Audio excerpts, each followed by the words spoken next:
South Africa siyabingelela kuphi nakuphi lana khona nibingelela umduduzo ngomkhwanazi. Sinibingelela kwingosi esihloko sithi abantu bayagula, people are sick. Sinibeka namhlanje ke kumhla ka-30 January 2025. Ingosi yethu ke ingosi elekela abantu abasuke begula ngokwegula ke okwahlukahlukene abasuke beza nakho kuthina nabacela usizo kubona. Siye sabona kubalekile ukuthi umuntu akavele abavulele eyabo ingosi la khona bezokwazi ukuthi ke bavele khona balichaze usizi nenhlopheko ababhekene nayo bese sibacelela ke usizo eSouth Africa yonkana nasemazweni angaphandle kulabo abangakwazi ukuthi balekelele. Namhlanje ke sinodadewethu okhona la onenkinga ke yesilonda singazi ukuthi savela kanjani uzochaza ula nje uzocela usizo. Dadewethu siyakubingelela. Yeah, usawubona bhuti. Kunjani sisi? Ngiyaphila. Siyaphila usisi ubani igama? Nguneli ngwakanyawo. Kephi? eJozini. Kephi neJozini?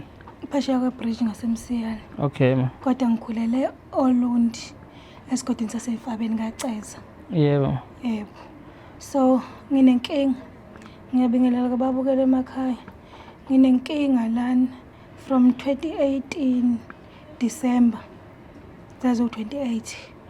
Kwakuzofika umembeso wami. Kwangiqala lapho ukugula ngoba kwathi emini yantambama ngezwa umlenze ufutha. Hayi ngayitshela ukuthi ngilunywe umiyane ngoba vele uyangizonda. Kodwa kuthi sekushona ilanga ngase ngivuvukele. So kwaqala lapho ke impela ke ngahamba ngaya kubantu. Ngabuya basho bathi umeqo kodwa ngangagxila kakhulu ngoba kwangathi into nje ngitinyelile. Ngabuya ngezethekwini emsebenzini. Kwathi kusuka kwakuvele esinye isilonda ngala eceleni futhi. Lesi singaye ngaphakathi kwase kuvele esinye ngala. Zase ziyaqondana kanje. Kwangathi khona ongidubulile kwaphuma inhlamvu yaphumela ngala. Hayi bese ngiyesontweni ngivamisa ukusonta iCC. Ngithola intombazane engijwayele ithi angihambe ngekadokotela. Ingilayelo dokotela wayela workshop. Ngimhamba udokotela, adokotela manguthi kuya ngokuya kuyaqinisa uzongitransfera esibhedlela. Ayi ukuthi kusuka kube kuvele esinye futhi isilonda enhla esithweni ke la enhla futhi phezulu. Sibe imbobo futhi umgodi. Ayi ngibona ukuthi ukugula kuyangiqinisa. Bese ngiyahamba ngoMarch 2019 ngiye ekhaya. Ngingashoda emsebenzi ethi angibuyi. Ngifike ekhaya ngizwe ukuthi ukufa kuyangiqinisa, ngihlale ngingabuyi. Ngihambe ngiye komunye umuntu emakhonyeni angitshena ukuthi ngiqile. Engitshena ukuthi ngenze njani ngizoba right. Ngikwenze kungelapheki. Ayi lokho ngiphila ngokuhamba abantu ke bengilayela bethamba kubani. Kodwa kahle kungiqinisa kakhulu ebusuku. Mazithi 12 kuya ku4 angilali ke lapho suke ngibhekile. Kuya ngokuya 2019 ngathola umsebenzi woLundi ngohlala khona. Singiphethe lesi silo sezu 3.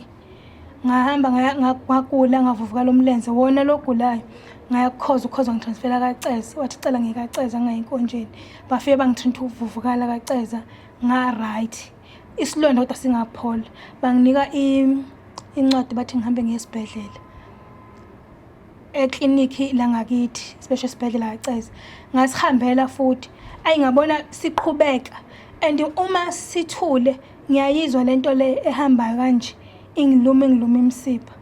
Bese ngiyabuya ngihambe ngibuye naku sekuzoba iCovid sekuvalwa ngihambe ngiyeJozini. Bangifike eJozini sibe uwesi isilonda. Ayi ngizama ukuthi bese ngithola omunye ubhuti kaFacebook. Ngimtshela ukuthi ngiyagulaza ngikho right engifunele umuntu ozongisiza. Ngimfakela imali ngempela enza ukuthembeka enginika umuthi. Ngiwusebenzisa zivaleke zonke zo3. Ayi ngithi ayichasha ukuthi sengiyingcono. Kuthi September siqale phansi simfife lesinganga-phakathi lokhu savuleka lokho ke. Sithe sisuka sasilokho sinwebeka ngihamba isibhedlela ngiyasihamba ikliniki ngiyayihamba kodwa isibhedlela singilalisi. Ngiya impela esibhedlela bafe besikline nje besicobe iointment kuphela. Uma ngithi ngiye ekliniki alifuni ukungisiza lithi lesi silonda sidinga ukutreatwa isibhedlela. Mangihamba ngaza kadokotela la eTown mangifika udokotela ufuna ukuthi wangenzela incwadi wathi ufuna ukuthi ngisike isicubu somzimba ngipheshe ngoba sesomgodi. Ngamchazela ngathi ngeke ngikwazi dokotela ukusika ngoba la phakathi kunento ehambayo. Kufanele kuphume lento le anduba ngiphesha. Wasethi yena mangiyethetha bazofike bekhukhuluze. Ngambona ukuthi naye phela ukukhuluma ngolakhulwazi kodwa futhi mina ngiyabona lento le into edinga into yesintu. Njengenaleyo nkinga nje ngibhekene nayo. Okay sosami. Ngokucabanga kwakho yini lekuphethe? Nodokotela bathi yini lekuphethe? Ngokucabanga kwami ngisho ngithi umeqo noma ilumbu kuka-2 kungenzeka ilumbu ngenzeka umeqo ngoba lezi zinto abantu abayishoyo uma ngiyohlola yebo basho kuningi okuhlukahlukene. Lo munye wathi isibungu sesisikhulu sesiney'boya inkathi ngithi ngiyafuthelwa isona esisuke singihlaba. Uma sengihlaba-ke vele kuphuma amaqhuqhuva esilondeni. Lo munye wathi imvukuzane kodwa futhi naye lo wemvukuzane la khamba khona lento kuvele kubhoreke imbobo kanje kangangokuthi umlomo wakhona namhlanje kusanje kuyicave kanje ngathi icave kanje. So manje angazi kahle kahle ukuthi ngizothi ngiphethwe yini ngeke ngiqamba amanga. Bese kuthi inkinga futhi esiyenzayo sivele sikhipha imthambo. Le mthambo la ngikwazi ukuyithinta siyangichoka. Angani noma bafaka ugesi bengiloya angazi. Sisingavumi ukugezeka sichoke. Okay, ngizwe uthi lento yaqala kade kuwuthe kwakuwumembeso. Kwakuwumembeso. Umbeso wobani? Ngangibeswa omunye ubaba wangaphoLundi kwaMbatha. Wasele ubolelo sezombesa? Yebo. Uphi nisendawonye? Hayi ngashiya. Mothi washiya? Qonda ukuthini? Ngisho ukuthi nje angisekho ingxenye yempilo yakhe ngadecide ukuphuma. Eselobolile? Yebo ngoba kwakunomsindo. Umsindo uqhamuka manje? Umsindo uqhamuke enganeni zakhe nakumkakhe. Oh, uganile vele, uganiwe. Yebo. Unonkosikazi? Yebo. Uthatha wena izonkwazi wesibili? Yebo. Usethe zokhehla usuvele uqala isilonda? Uqala ukugula. Uwena wanqamula ugcina noma uyena? Imini engadecide ukuphuma ngoba ngangibona ukuthi sezongibulala. Ubani? Yena lo baba. Ekubulalani manje baba? Wangihlasela nje ekhaya khona ka-aunty. Wafuna ukungishaya ekuseni. Wabulela yonke into amabunqamula ama-sim card wabulela amafoni. Yena umkhwenyana? Yebo. Senibangene? Kodwa uma echaza phela yena uthi angithi ukubonela kubhuti omduku ukuthi uma uposta ku-Facebook bese bekushayela inhliziyo. Sibanga lokho nje. Inhliziyo ibhakuza? Yebo, uthi bonke laba bantu abangenzelayo lonto amadodami. Sengibuza ukuthi mina noma kuthiwa ngiyaqoma bonke laba bantu abangakasho ukuthi mina ngahamba ngiqoma wonke lo muntu. Uyo-understand Facebook lento zenze? Aka-understand uzwa ngey'ngane zakhe.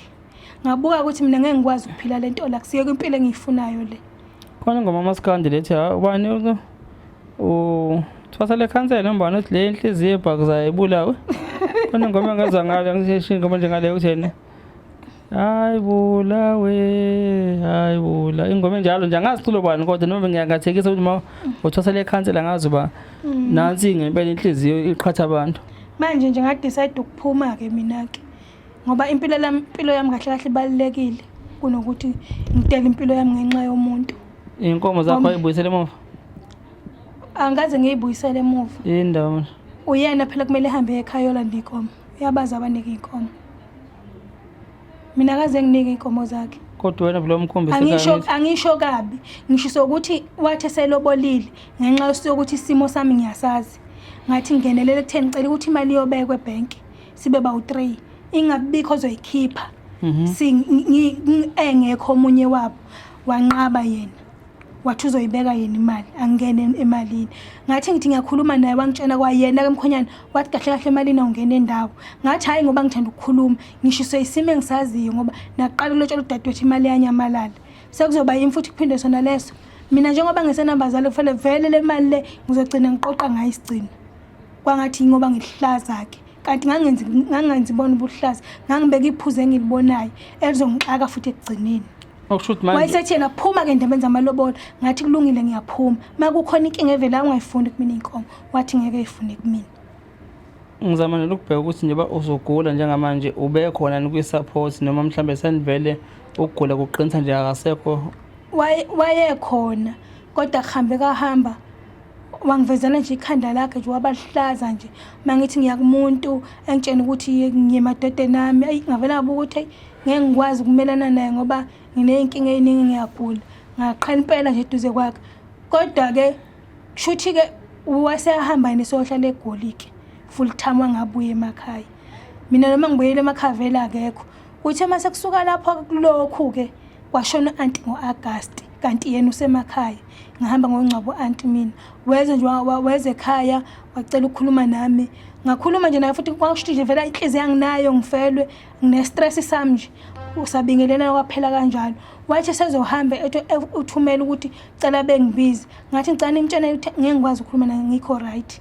Ngiyagula ngiphethwe izinhlungu futhi izola ngilalanga ekseni ngivuye ngabhizi bekumncwabo. So ngicela ukuthi ngizokhuluma naye ngelinye ilanga sengiye right. Hayi wahamba ke waya kulelo golike.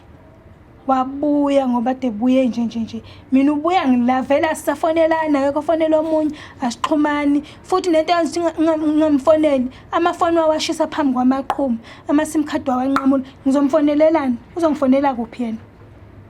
Okay, ukugula kwakho ngakulumbanisa mhlambe nokuthi ke ingoba khona umuntu wayengafuni ukubona impumelelo umshado wenu. Kungenzeka nalokho ngeke ngize ngikuphike. Kungenzeka ukuthi mhlambe ngenzeka ukuthi khona kodwa futhi bhuti Mdu okubuye kungidideke angivelanga mina ngasuka ngawaqoma. Ngathi mina ngicela uhlale phansi nomkakho ukukhuluma umuzi ukuthi uyangimukela uma ethi akangimukeli angeni ngoba ngiyasazi isithemba ukuthi sinenkinga kodwa methi akanankinga ngiyezwa kodwa methi angingangeni ngeke ngiforce ngizoma ngishiye wena ngoba ngifuna umsindo ngikufuna ukukhuluma yena umkakho wathini wathi ayikho inkinga.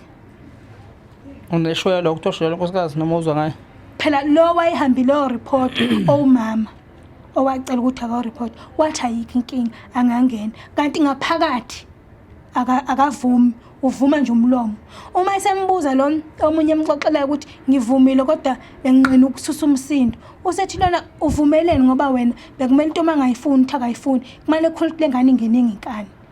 Okay, yingakho ngithi ngakulumbanisa nokuthi naye ngenze ukuthi nesandla 2 kungenzeka futhi ukuthi okomndeni ngeke ngize ngazi.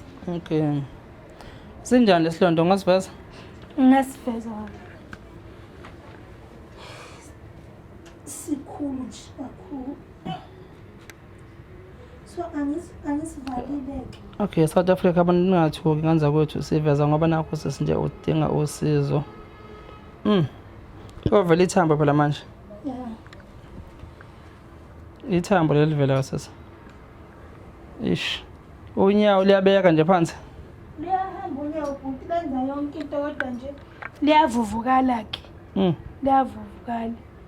Even ngisho unyawo liyavuvukala nemsipha ebuye ingasebenzi. Mawusifaka imithi lene police esilonda. Siyakhukhumala sishintsha imbala. Okay. Sikhipha amanzi. Nanokuthi okunye amanzi siwakhiphayo ayashisa like iacid. Ngoba ngendlela bengihlezi ngifuthelwa ngayo ngase ngithi ngelinye ilanga ingeke athi ngicheckela amanzi kanti inhlobona amanzi ashisa kangaka ngathatha amagozi ngavala ngathi sengivalile ngathatha indwangu emnyama engenabala ngamboza ngayo uma kusekuseni ingathi ithelo ujiki. Ngayibona ke lento ukuthi nayi lento le ngoba mase uma ngilala nje kufanele ngenze sure ukuthi ngibeka ifeni ngibeka unyawo kanje anduba ngilala. Angikwazi ukulala unyawo lungekho kanje. Ngasimboza ma. Yo, waza kabuhlungu. South Africa naso ukusiza ngilibonayo la dadewethu acela usizo. Kubantu abangakwazi ukulapha isilonda, nase isilonda kanza kwethu. Sezwami ngicela ucela ukusiza mhlawumbe nenamba yakho yocingo uyikhiphe uma nankinga kubantu abangakwazi ukuthi bakunikeze usizo. Ngiyacela abantu base South Africa ningenelele. Ngiyazi ukuthi anehluleki. Ngizamile kakhulu from 2018 ukuze kube manje. Inkinga ukuthi ngifuna umuntu ozokwazi ukubulala isilwane noma ozosikhipha.